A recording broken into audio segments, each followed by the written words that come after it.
changing spark plugs on a 2018 Chevy Silverado. First thing we're going to do is jack it up, and then we'll go ahead and remove the wheel, and we're going to remove the wheelhouse lining. That's how you'll access the side of the motor here. The one in the back on this side, on the passenger side, is a PITA. Just a heads up, you need a really short extension, maybe 1 inch approximately, to go on top of your socket. It's the only way. Make sure you got rubber inside your socket, and when you pull your socket off and go to the next one, make sure you didn't leave the rubber somewhere else. All right, jacked up the truck and put it on stands. Went ahead and removed the wheel. The lug nuts are 22 millimeter on the Chevy Silverado. Now you remove all the T15 hold down screws from the wheelhouse liner. There's 2 under here, underneath the front. I'm on the driver's left side of the vehicle. And then they just go around the perimeter here. Now there's this. Oh, and I want to mention, don't try to do it fast because you can strip these. And that's not fair to the customer. And you don't want that problem when replacing it. This molding here goes here, but when you take these 2 that you can see I've removed off, there's these clips here, all right? So you have to pull it over and over this way. And then there's another one there, that clip there. So you want to pull it over and then in towards under the vehicle. You don't want to break this, it holds it in place. It's not a clip, it's just clamps around the bottom of the rocker. So I'll go ahead and finish removing this. I have a couple more bolts, screws here, and this will pull right out. Now here's the view with the wheelhouse liner removed. So where you're at here. You can actually, I'm replacing the wires and the plugs, and corresponding plug is right below the corresponding coil, so you can actually reach in here and take them out by hand. I know some people are using special tools, maybe on the other side you might need that. There's a lot more products in the way, but this side here is pretty easy. You just reach in and pull them off. Now if you're just doing the plugs, of course you're not going to remove, you don't have to remove the wires, but I will be. So it's all coming off here. When I was pulling my number 5 plug wire, this white material fell down from above. I wasn't sure where it came from. You see it actually shields around the metal part of the plug right here where it attaches to the coil. I'll show you a good one. See, you can see the white plastic that's wrapped around it in that one, but it's not in that one.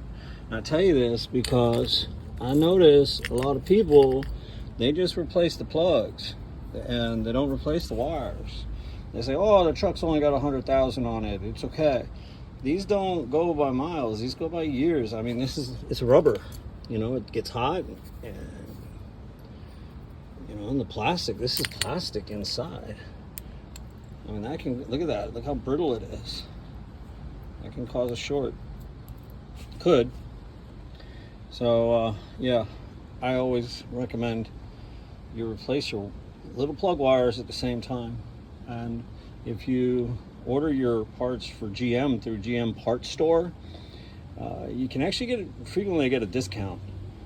Like for example, these plugs, just these little wires, are on the store $84. I think was the least I could find them for. Different stores, if you're used to GM Parts Store, different stores offer different prices. So, and these are dealerships. This is straight from General Motors. Each dealership has their own pricing, and they're all attached to the GM Parts Store. And you can go get your stuff through any dealer that you want. You can pick it up or you can have it delivered. But the point is, I was able to get these. The price was $84, but because they had a special, and there's specials every month, they had a special. Any order over $150, take 30% off. Plus, they offer points. So for every dollar that you spend, you get points. So I added up my points, and I took $20 off of my points and the 30% off. I ended up getting these plugs, the wires, for about, I think it was $35 to $40. I got a complete set of wires that are no less than $84 if you walk in the store and buy them. Just want to mention that. Okay, so I got the plugs, and these do not say where they're made, but on the back we do have Detroit, Michigan. So you guys, just so you know, you have to use iridium. Okay, now there's newer plugs, and there's some platinum or some other stuff that's new out there. It's not what was made for the truck. You want to go around trying to customize your vehicle, go ahead. You know, I'm just telling you, this is what's made. And the reason I'm telling you this is what you're supposed to use is so that you don't use copper. That's the important thing. You might think, oh, I'm going to save a couple dollars, or I'm getting paid to do this in somebody else's car, so I'm just going to use the cheaper one so I can make a couple extra dollars, and then the car is going to be crappy in no time at all. Use the right plugs. Iridium. Now, and here's the part number for sake. Open one up. Now watch how these are when they open, okay? Everybody, look, man. You see that? See how this is coming out? There is no plastic over the end. There's no sleeve over, look, here, cut down. There's nothing. The box is flat. There's no plastic sleeve over this. So, point being, even though these were gapped from the factory when they were put out into the boxes during shipping, okay, your box is in the back of a truck bouncing around, who knows. And I know I've received boxes with holes in them, which means something got dumped on it, jammed. It could have been slammed, dropped, you know. We've all seen stuff. Check your gap.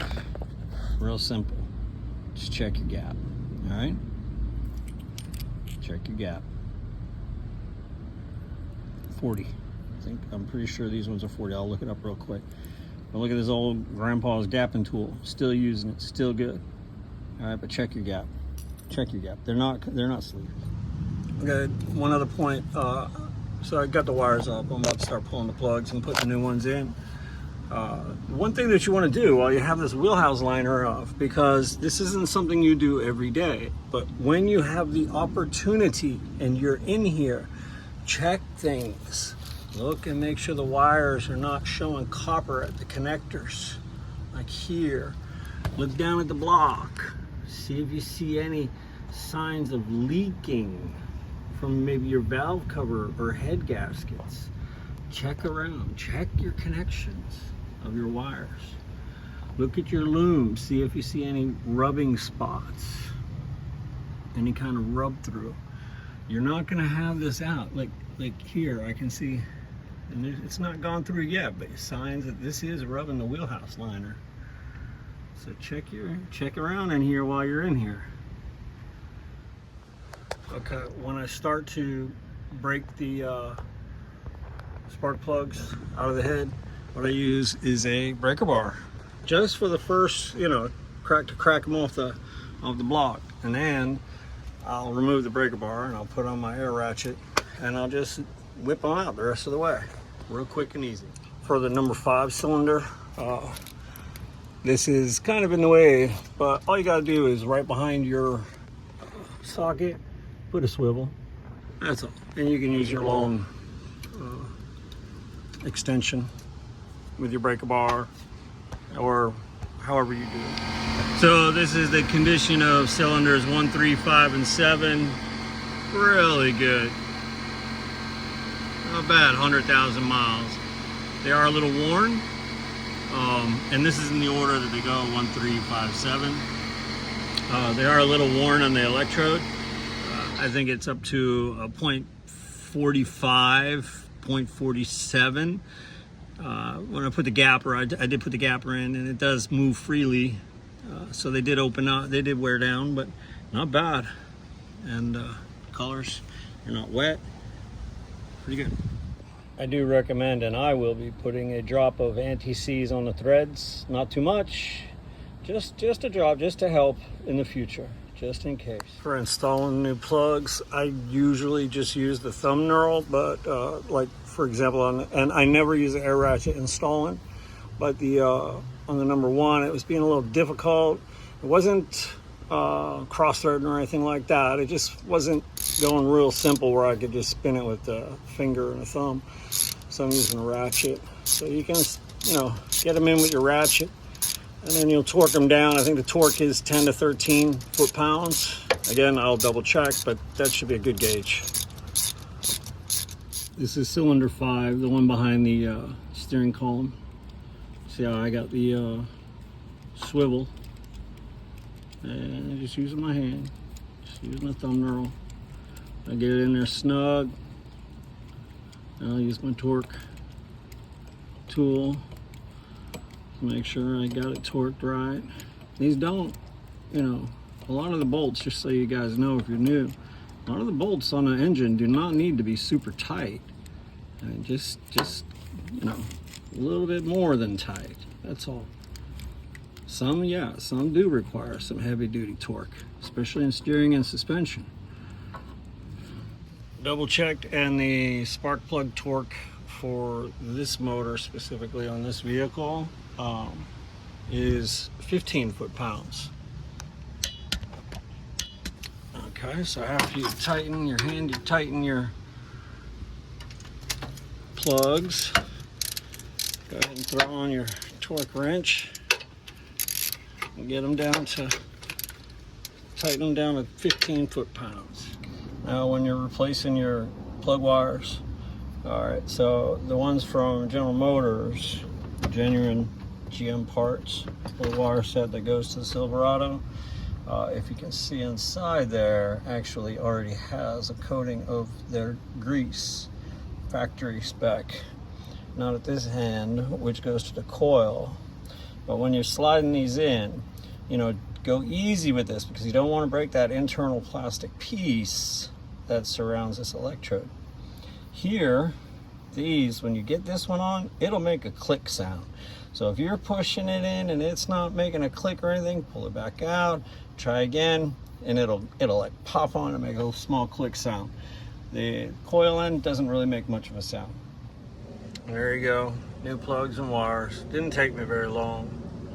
I just had to set time aside where, you know, I had time to do this, and in case there was anything really wrong or could have gone wrong, that I got time to fix it. And I had a backup vehicle around just in case. So now I've triple checked all the connections. The plugs are torqued 15, and I didn't mention it, but the socket size is 5/8 for the plugs. Now I go around, I'm gonna put this wheel liner back on, put the wheel back on, let this side of the truck back down, go around the other side and jack up the other side and do the other side. 5 foot-pounds. I see I should probably sand this off while I'm here, off the rotor. No real bad grooves cut into it, and my pads look good. Kind of like I was telling you before, you should do an inspection. I don't see no leaks, no fluid leaks, and my grease fittings are fresh.